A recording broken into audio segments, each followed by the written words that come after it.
Hello guys, thanks for coming. My name is Carsten. I film skating sometimes. Most of the times I film other stuff, but skating is the one thing I like to film the most because it's the most fun to film. So today I'd like to share some thoughts of that I have when I film skating, or how I approach going to a spot and choosing angles, maybe even choosing a camera setup, and I don't know, just my way of doing things, I guess, with lovely people like this guy Chris Smith, who I luckily get to film once a year around that. So yeah, I'm just gonna play a few clips and talk about them. If you guys have any questions, are any of you filming yourself actually? What? Right. Oh, nice. Cool. Yeah, I'm just gonna play some clips, and if you have any questions, please just ask them at any point. Okay, what happened? Oh yeah, I forgot this. All right, let's start with one of my favorite clips from Del Fondio, which is a video that's under the series of the Klan Project, which is a video project that that we're doing with a bunch of fascinating skaters from around the globe, like this guy and Chris Farmer and Rich Eisen and whatnot. Have you guys seen it?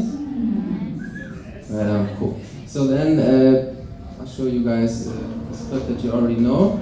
This is just some B-roll, and this is Mr. Richie Eisler approaching a few rails.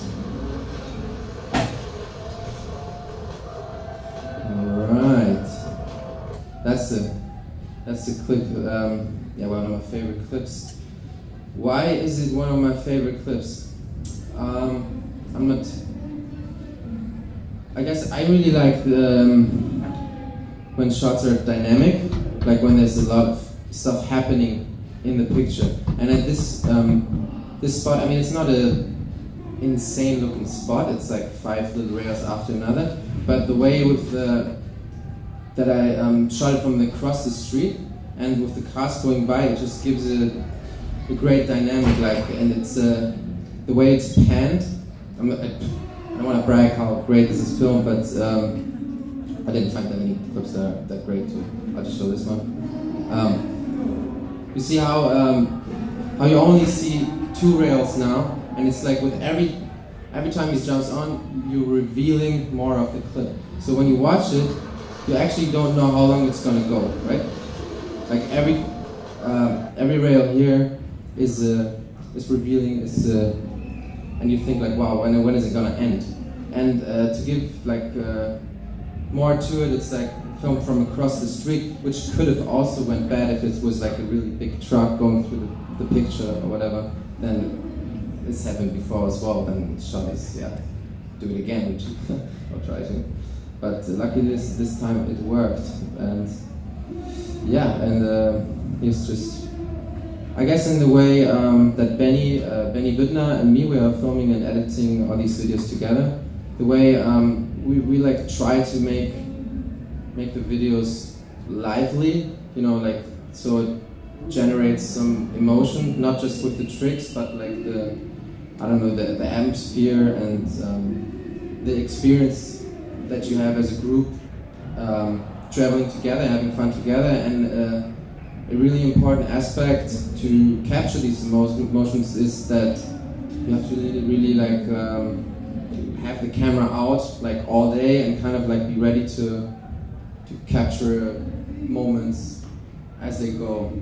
And this is a typical scene, just skating through the streets. You will see this in pretty much every video we've done with because it's always it's a cool feeling even without a camera to be rolling through streets with your friends. And if it's an exotic place like here in Athens or even in Taiwan where we were, it's always picturesque, and it gives a movement, and it gives a way of transferring, or coming from A to B, from one shot to the next shot. It's always nice transitions to have shots skating through the city, or just random people on motorbikes quite cool looking. I don't know. Okay, anyway, good. Check the next clip. I've got a question. Yeah, what's the question? I felt like the Klan Project, the first one, was like super close to the session from the vibe. Like you felt like you're in the session kind of. And compared to Death on You, it had more of a artistic distance. Like it was more scenario, more stage kind of. Did you do that consciously, or is it just? You mean the first video was more staged? No. The other way around. Oh, okay.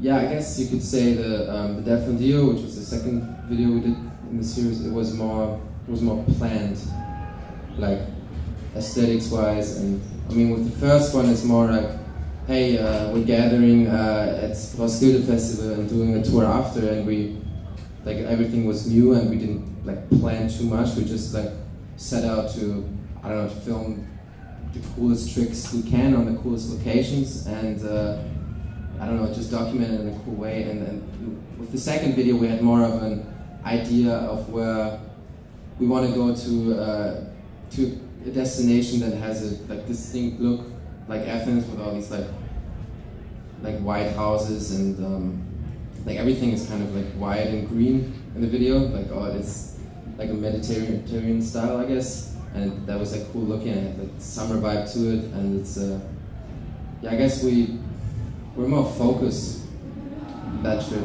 Also, it was 3-week, like compact, and the one before was like, yeah, we're starting with a week of a festival, and everyone is still like in a kind of a festival mood, and like, I don't know, drinking beers at night and stuff. I mean, nothing really changed from that, but now like we went out like every day, you know, from, I don't know, in the morning to, yeah, until it was dark, and then some more, and yeah, I guess we just had a tough approach. Alright, cool, so this is David Sizemore, and with another one of my favorite moves and clips from this video.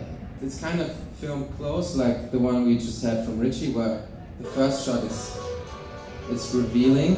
You're like, oh shit, there's a truck. Wait, what? He's jumping off the truck. At least that's what I thought. Like, the reaction was, I don't know how it was for you guys, but for me, it was like, I couldn't believe he was gonna do this. I mean, it's pretty insane. It's like, I don't know, it's a spot, but not really, because without the truck, it would be, I guess it would be a spot, but it wouldn't be as special. And yeah, this is pretty crazy. So we have, what I haven't mentioned, well, I've mentioned Benny. So we film with 2 cameras on these tours, and that gives us the possibility to capture a trick simultaneously from 2 different angles, obviously.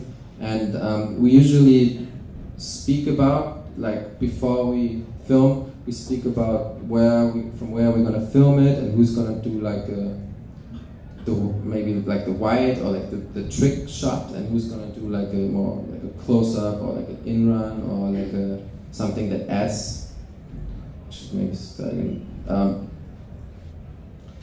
If you film skating, it's you want to have that one shot where you can understand the trick from the moment they approach the obstacle to all the way to land, and then some more. You always want that one shot where you can understand everything, and it's gotta be so it's the trick looks the craziest, or looks the most stylish, or just that you always need that one shot, right? And you can't like cut between, like you jump on rail and then you cut to while that trick's happening. Like I feel like you always want that one shot where it goes like from start to finish, and then to add to that, to maybe show a different perspective or a different maybe emotion, then you can have like an in-run shot or a close-up. And in this case, that you see that the one angle is filmed closely to kind of like you don't know where he's gonna go.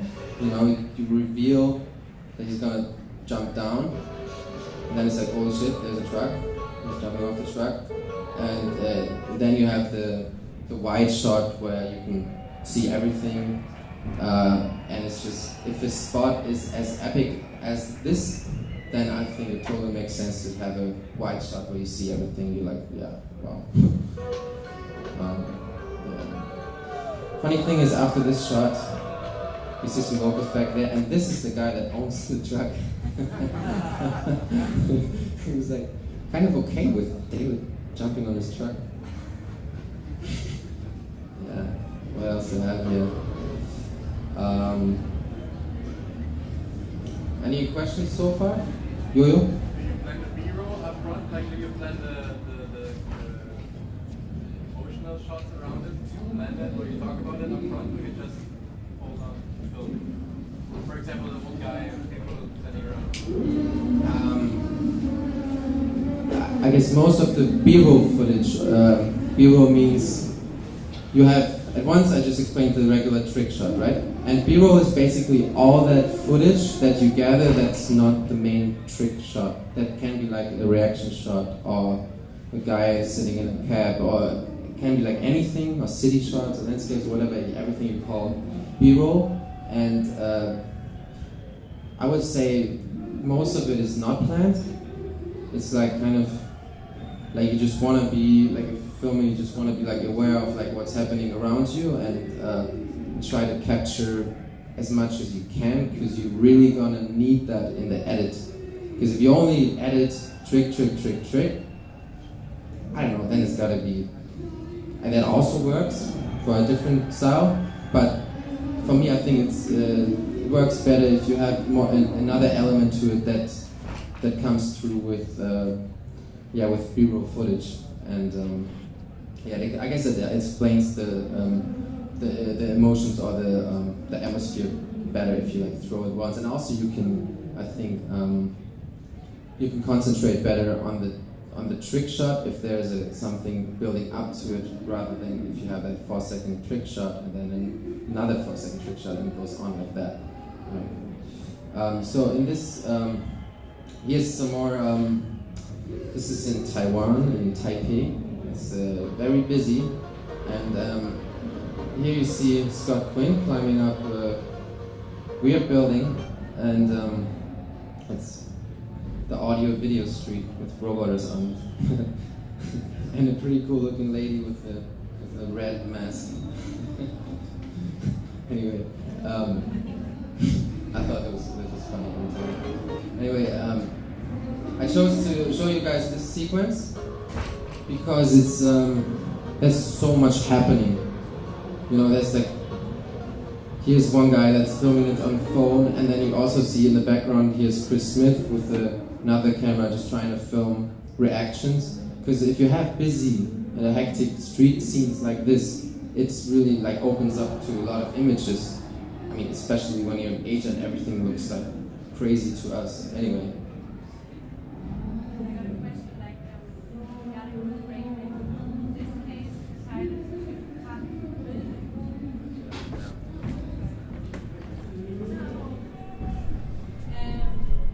I got a question regarding the framing of that special picture. Like, I want to know why you cut the building, because for me, it would be nice to see the whole building. And why did you decide to get that close and not get more distance? Hello? Does this work? In this case, I mean, this building is quite high. So if I would have the whole building in it, then you would have like this much more cityscape. And the trick that he's doing, the drop into the spank, it would appear way smaller because you see the whole building. I mean, if it's like this high and then you have, I don't know, it just like the trick would be too small. If you would film vertically on your iPhone, maybe it's a different thing, then you would have the whole thing. But like this, yeah, I don't know, I framed it like this because, I mean, there's still, you can see the lamp on the left side. Well, I don't know, I tried to like complete the lamp in there. I knew I had to cut the building. It's nice to see the whole building usually, but in this case it would have just made the shot like, or the spot too little in the frame. And of course you could go closer with the wider lens, then you would have the whole building. but then I think then he wouldn't have all these people standing in front of the spot looking at it in the frame. Just so that I was on the other side of the street, we see the whole pedestrians looking at it, which I think adds to this shot. If this shot would be just jumping down, it would still be sick, but I think this adds to it because it's like a hectic city environment. So yeah, there's two shots I already showed you guys that I filmed from the other side of the street. I guess that's one tip from me that I like to do, because you have that dynamic of something going through the frame, and making footage dynamic is important. Even if it's a still frame like this, just have stuff happening. Everyone's quite excited about that, even these guys. Yeah, that was just like when you can see he was really nervous. You see his I thought I tried to capture his stains. Sorry. Whatever. No, that doesn't matter. But he was really really nervous, and afterwards he was still like shaking. Because I think it's sketchier than it looks. That bank. Would you agree, Chris? Yeah. Oh, speaking of, this is a clip from Thessaloniki. An hour later, our car got broken into, and thanks to our stuff. But before that, we had this nice clip, and I chose this one because it's filmed differently than most of the trick shots. It's here's an in-run shot, and you see him turning, approaching the obstacle fakie, and then with the cut, there's like a close-up. Yeah, close-up, and you see his face and him turning around the right shoulder. But what makes it special for this trick is it's an illusion. So he spins. He looks over his right shoulder, but then he's spinning to the left.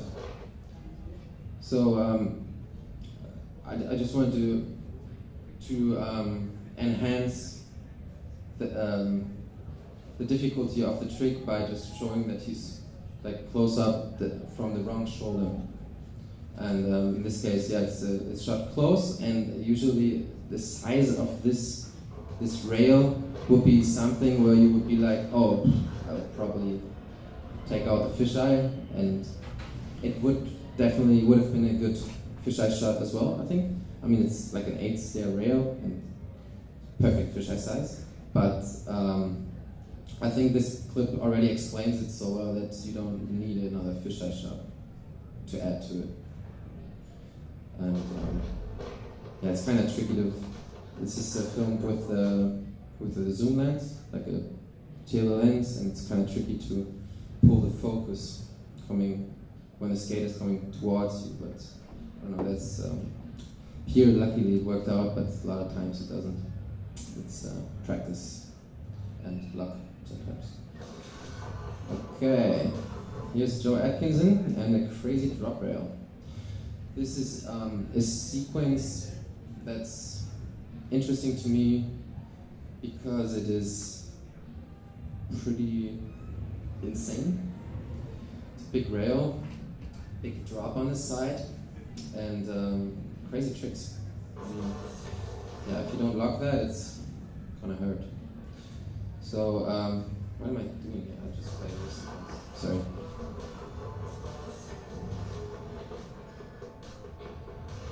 This is the Athens University, by the way. It really looks like that. It's pretty sick. This is Nick Kovas. Is he here? So far. He's here? Oh, what up? Hi, Nick. Nick shot all the Super 8 footage in this movie, and I'm very thankful for that because it turned out really sick. And here you can see the Super 8. Oh, sorry. This is the Super 8, like a really old film, and just adds another style element to the film, and it kind of like has this like nostalgia feeling, which for these like old Greek buildings, I don't know, it just kind of made sense, and I think it adds adds to the video in a nice way. But anyway, this sequence, we made, there's several, like 4 or 5 tricks happening, and we have Benny, who, oh yeah, so Benny was filming from above, like this is the angle that he was, like on top of this construction building, and I was filming from far away with the zoom lens, and also for one trick I decided to do the wide angle, this shot, to like give some more dynamics to this spot, because yeah, going by something makes it dynamic. Stupid. Anyway, this is a cool sequence because for one, it almost always looks cool to film a spot from above, because especially stair sets, I feel like from above they really show its size, and you can see them fully, because if you're down below you only see the one side of the staircase, and you don't see the length of it. You see the height, but you don't see the length of it. So to film a staircase or a spot from above, I feel like it usually looks bigger, and in this case it doesn't really. No, it does. The drop doesn't look as big, also because I mean the 2 layers. I'm just pointing at the screen, but you don't even see my point. Like these 2 areas, like this is like 2 meters. This is 2 meters higher than this, or 3 meters, but from above it doesn't look like that. So that's why it's while it might be the best angle to film this trick, it's good to have another angle from below where you like really see how deep they go. Like in this case, or here with the Super 8, you see it's a big drop. And yeah. Here this shot is also from far away, kind of a same concept as filming from the other side of the street. You have something in between the skater or the action and the camera. In this case, it's just these metal constructions here, and I think it adds dynamic to the picture to have something like in the foreground moving. So yeah, I like to, as you may notice, I like to film from a tripod, from further away. I think that gives you a lot of options to frame a cool shot, and I also like to film skating kind of close, so not revealing the whole spot at first, but kind of a bit closer, so you focus more on the skater, and then maybe like in the second shot show the beauty or the whole spot. All right, yeah, we've seen this sequence now. Let's point that to that. I just watch it again. It's pretty nice. This crazy trick. That Nick filmed this shot. Laced it.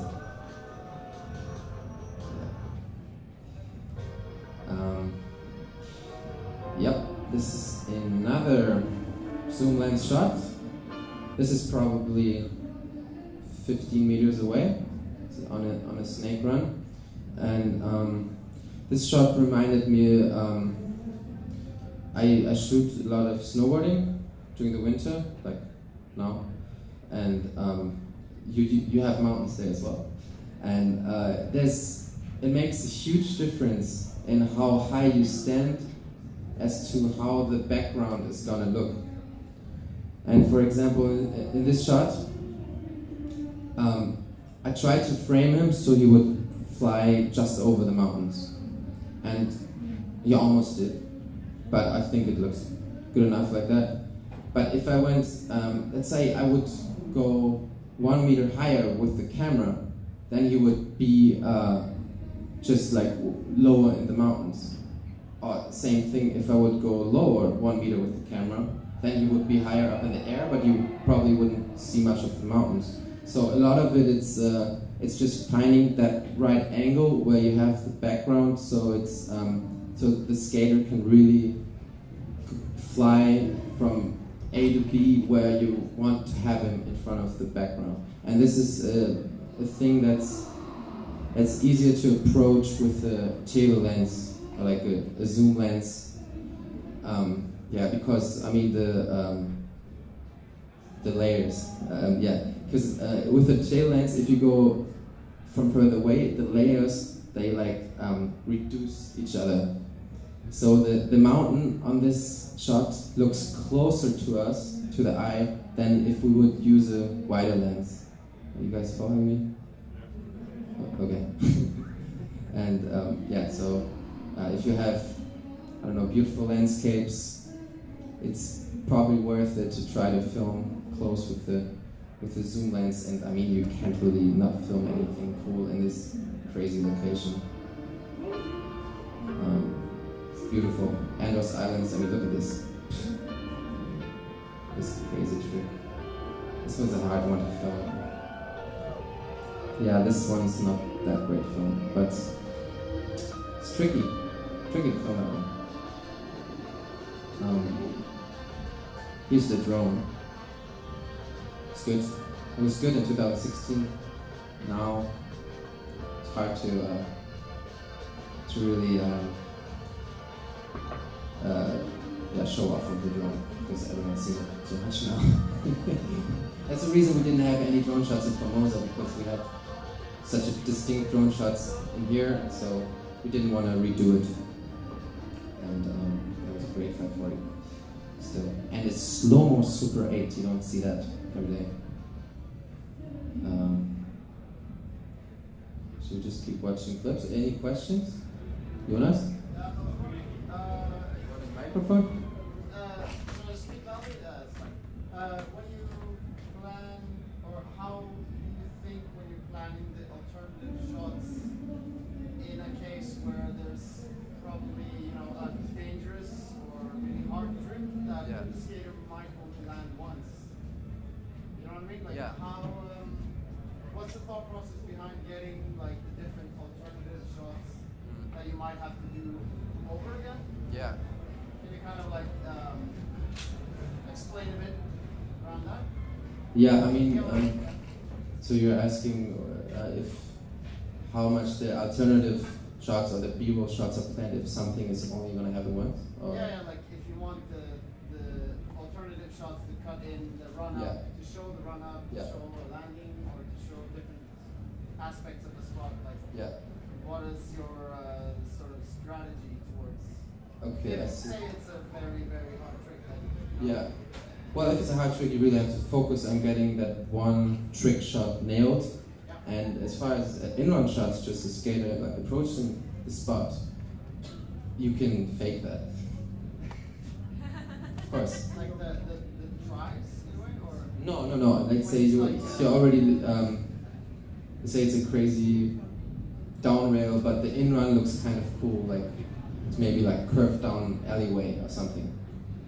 Then you get the trick, and then afterwards you can always be like, hey, Chris, could you just skate up to the spot again like it was skated, and you just film the run up and you have a cut shot. That's totally acceptable. That's also why it's important to have two cameras. Yeah.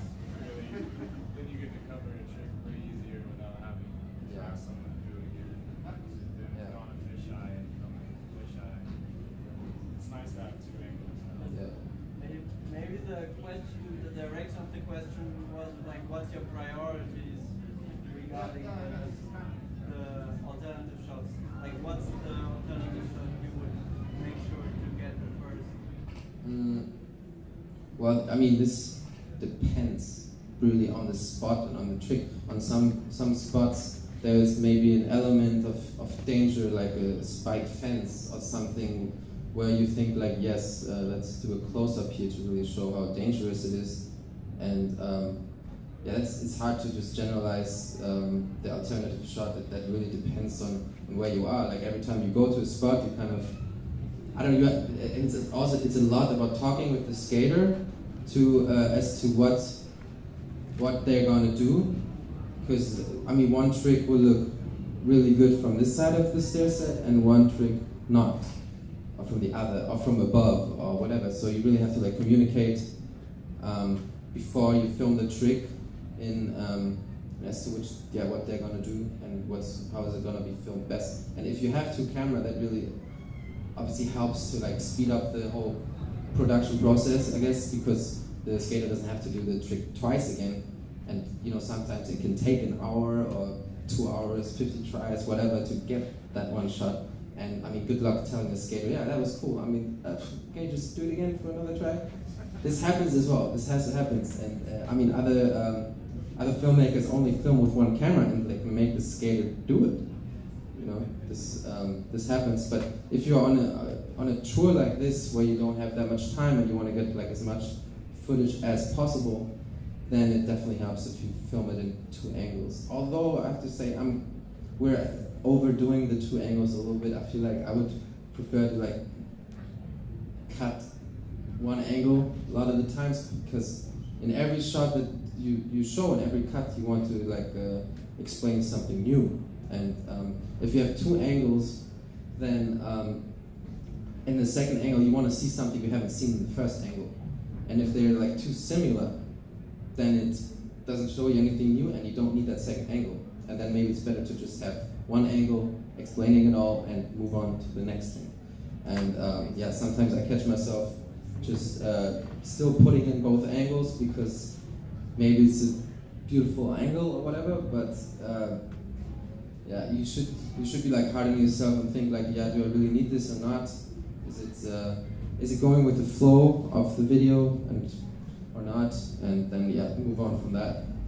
I wish I had examples of this. Maybe.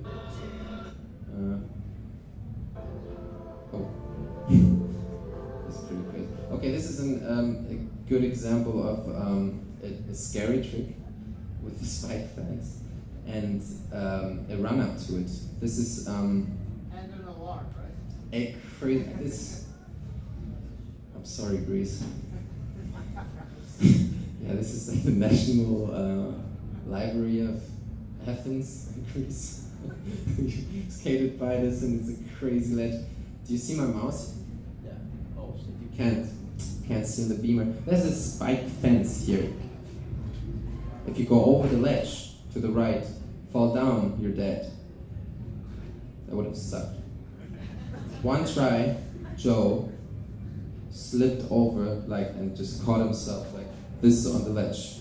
And I was like, oh my god. That was scary. It was also scary because after 2 minutes the alarm went off and we thought cops are gonna come for sure and bust us and we're gonna be fucked because this is the National Library and it's a pretty important building and I think they waxed it too. So we left the spot after trying 15 minutes and then we're like, we're only here once, YOLO. Yeah, and then we went back. 30 minutes later, the alarm goes off again. Maybe this is it in this sequence. This angle, yeah, so if you haven't seen this video, this is one of the Bellatrix. It's pretty fucked. We were really excited after that, as you can see, because yeah, the alarm went off. It was super loud. There was a Greek voice telling us to leave, or I don't even know. And then it went out, silence, and then Joe went and just did it. But this was after another 15 or 10 tries. In total it was probably 25 tries, and every time it was high pressure. I was kind of hiding in the dark. Benny got this shot. He was on top there with Joe, just doing the in-run shot, and I was below, getting the main shot, so where you see the whole trick. And here you can really. I think this is a really cool shot because you can see how focused Joe is. And also you can see what you can't really see in the other angle, that he has to jump. It's disaster to it a little bit. And although, sorry to say that, this is not the make This is not the try where you went all the way through. But you went long enough so I could cut it. This is the only try you did.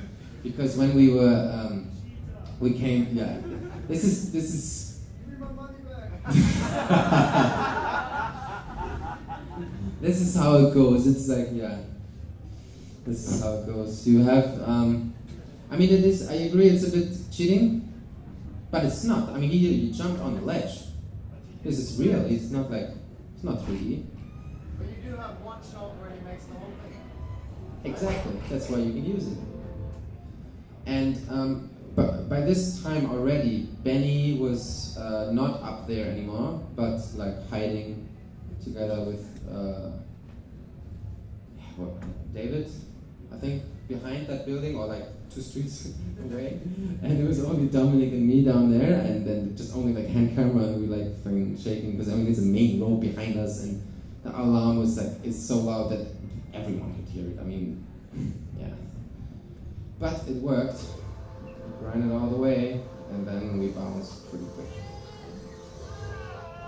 A little ECHR always helps. Yeah, another thing is to really try to film after the trick. Try to get if it's a good trick, try to get the reaction. You always want to see someone that's happy about the trick, or someone that's happy for someone else landing the trick. So I always try to film the emotions after the trick or during the trick. Sorry. Yes.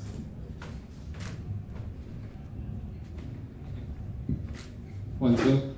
Yeah, I would like to add that on the previous clips, it was the same kind of thing with the B-roll, that you film people. I really love that because it really makes you excited about what is going to happen next. Like people, they're gathering, they're paying their attention to a special spot, observing some event. I think we all are very curious, and that's really enhances the trick and makes it a lot more enjoyable to watch. Yeah, that's it. Thank you. Can I add? Yeah, regarding the ethics of a filmmaker, you can also talk about snowboarding. Have you ever stopped someone from doing a trick because you were afraid he would risk too much or not be in control doing it?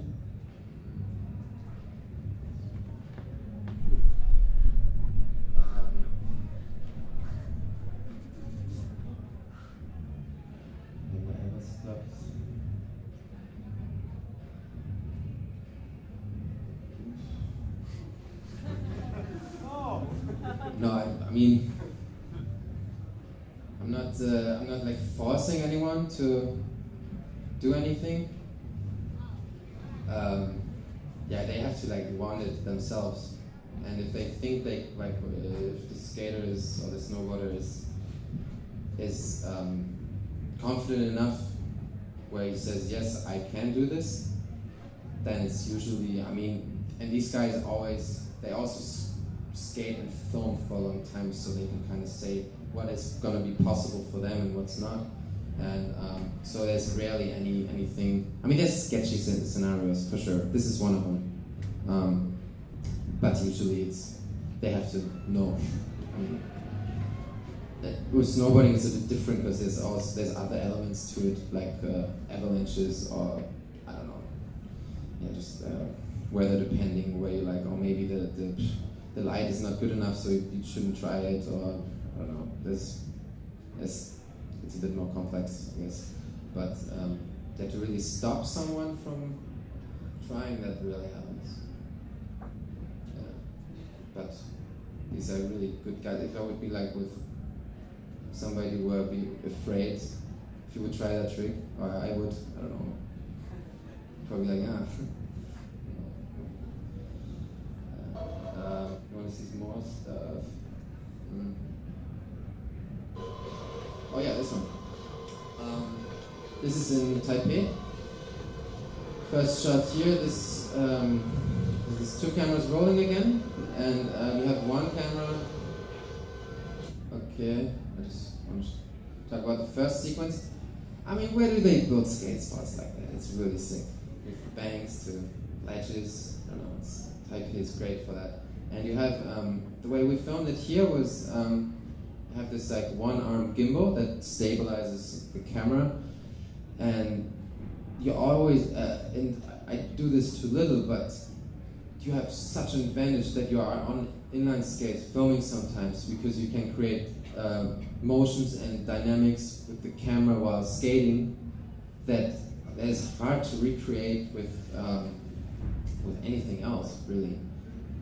So to use that, you can do like follow cams and or even, I mean, this is also follow cam but with a gimbal, and it gives a I guess a very dynamic shot, because the camera is moving so fast and the skater is going so fast approaching the obstacle.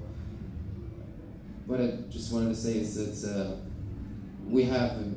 it's pretty sick that we can like get like camera movement with the wheels under our feet, and we should use it. You know, we can also like film it.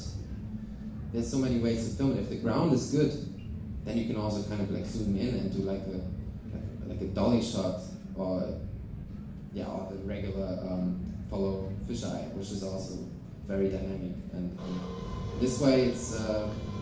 I don't think I would have used this shot if filmed from this angle, because it's. It wasn't that fast and not that long grinded, but in the way that it was filmed on the gimbal shot here, there's like so much dynamic to it, and then it goes into the wall, so it kind of like cut well. I mean, after this spot, Quinny didn't think that he did a trick there, you know. He was like, yeah, whatever. It was like a photo trick for him, you know. But I thought in the edit it works quite nice. Oh, there you see me actually with it. It was kind of stupid. Try to, fisheye filming looks better than gimbal filming. Same thing here where Chris is approaching it. It always, like, if you film follow cam like this, it makes it appear way faster if the camera is low to the ground, and especially in this case where you have the zebra stripes which are just flying by, and I think this makes it quite quick, although this is just a really quick cut shot, but these are the cut shots that you want in order to make the edit like dynamic and interesting. This is filmed handheld. What else have we got? Oh, the Psycho King, I called it. Nice. It is Psycho King.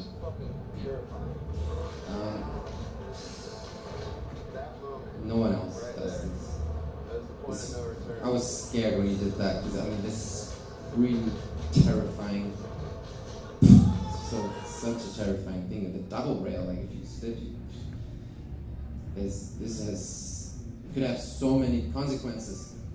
So luckily we were two filmers here. I think if I would have filmed it by myself, if I had only one camera, and this is obviously a spot that you can't tell on the do again.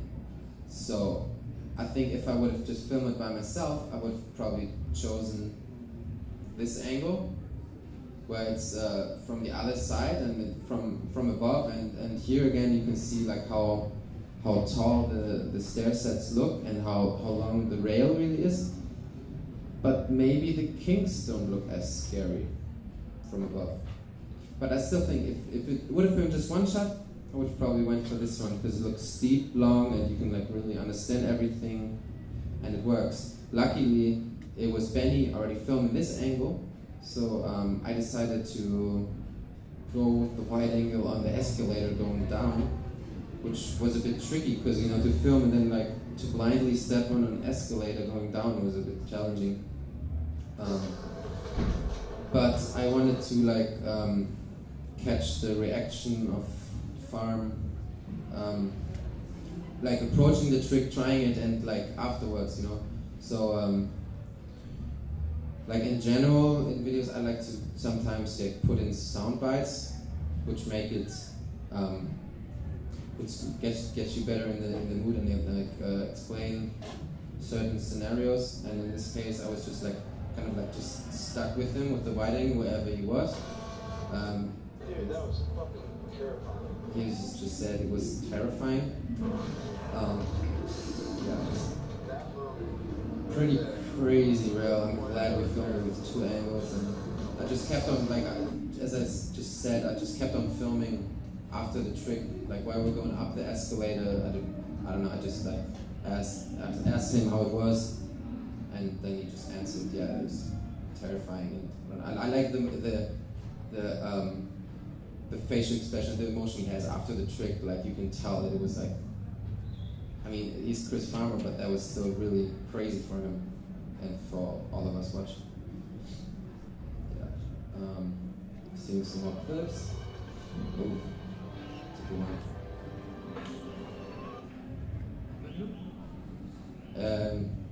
We only have 5 minutes left. You guys have any questions before we?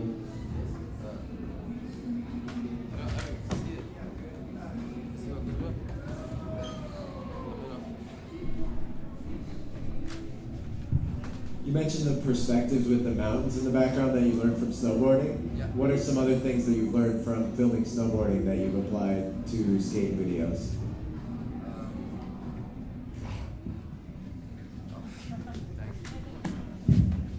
Patience, I guess, because when you film snowboarding, you have to set up a spot, and then maybe between the tries it will take a long time until, like, you know, they're up on the in-run of the hill again, and then you just stand there and wait for it.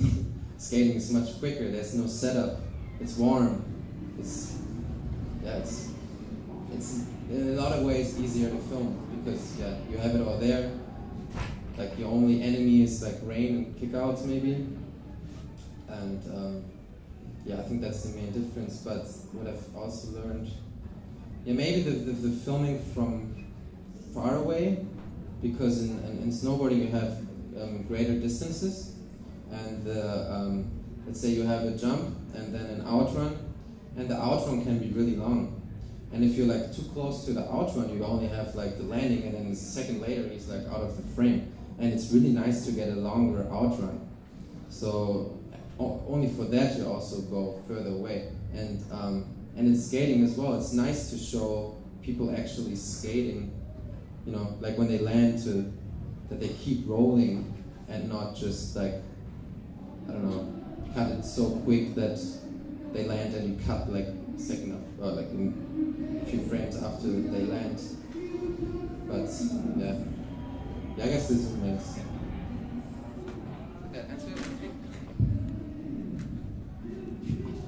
Do you have any tips you pass on personally to like new beginners in filmmaking?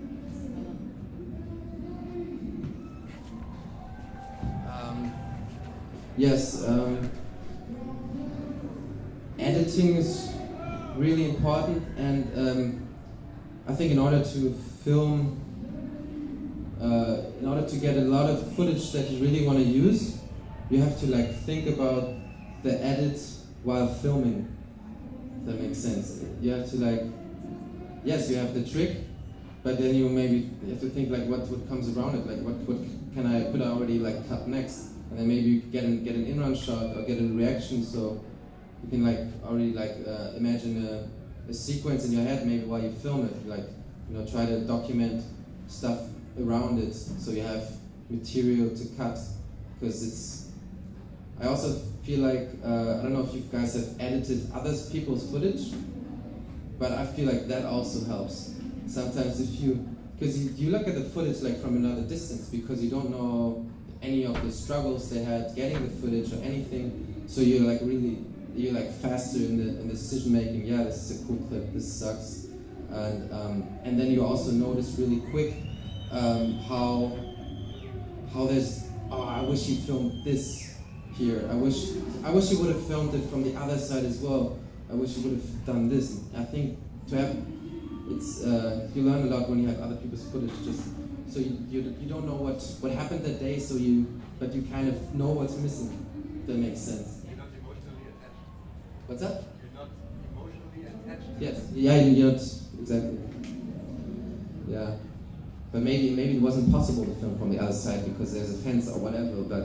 But still, you know exactly where. It's the same thing, and also like contest filming, like making an edit from this event, for example. I mean, here there's so much going on, but it's still you still have to get distinct shots and kind of like think of, oh, I need an establishing shot of the whole park. You want to know where you're at, and I need the reactions of after the skaters. I mean, here it's really easy because like everyone gathers and like people are like on their hands, and that's obviously something that looks cool on camera. But you know, you have to really try to gather different perspectives, different footage, so you can cut it together nicely. And yeah, that's, I don't know. I've gotten when I did an edit, like on other people's footage sometimes, and sometimes it was like, yeah, this is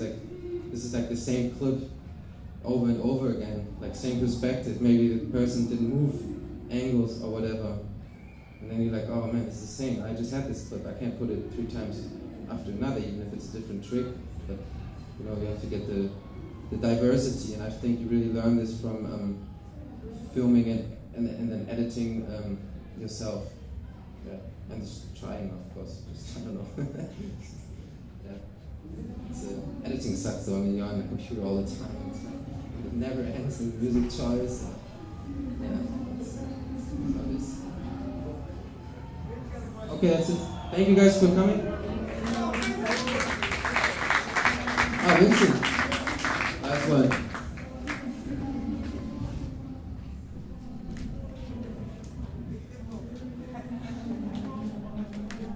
How do you and Benny split up the editing work in the post-production? Because you're shooting everything together and then you're editing together.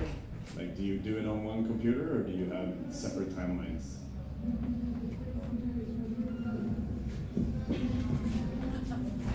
No, we tried doing that once, and I was editing, and he was just so annoyed by me just being too slow editing and not, I don't know. It's really hard to like share your thoughts, or I mean, editing is so much like trial and error that I don't know, if you do it together, it's like one guy is gonna be like annoyed and gets tired quick of it. I don't know. No, we so what we usually do is it helps if the events are chronological and you want to like in Formosa, it's kind of, we said, okay, we want to make like a Taipei part, we're going to make like a more like a treble part, and then another Taipei part, and then like a night part, and so we kind of like splitting it up in parts, and sometimes it has to do with the music choice too. Like he finds a song, or I find a song that I want to edit to it, and I'm like, oh, this song might fit to this kind of footage, and I'm saying, like, I'm just going to go ahead and I'll take this footage from these days and edit with that, and then he'll be like, okay, I'm gonna do the road trip here then, and it's like, yeah, it's like section wise. I think we're splitting it up, and then afterwards, but still we like kind of like cut out each other's stuff afterwards too. Just like, yeah, this sucks. Get out. Yeah.